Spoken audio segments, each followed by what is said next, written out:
Welcome to Not Milk Never Milk. Subscribe if you're lactose intolerant. You begin by verifying hardware and network so the stream will be stable. First, enable Remote Desktop or VNC on your PC and note the server IP. This is required to reach your machine.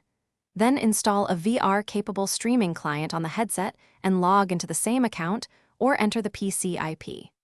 Once done, pair the headset to the PC through the app's discovery or manual IP entry so you can initiate the remote session immediately.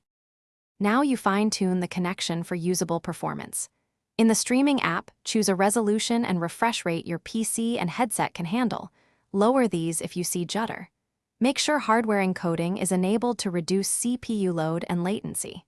Next, grant firewall permissions and enable controller or USB pass-through so your VR controllers map to the remote session.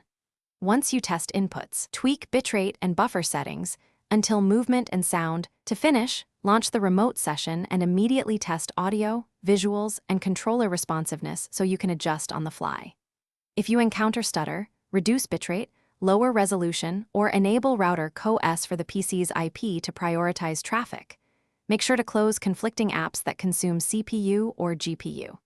If things still fail, restart the streaming app and remote desktop service, verify the PC IP hasn't changed, and as a last resort, plug the PC into Ethernet to eliminate wireless issues.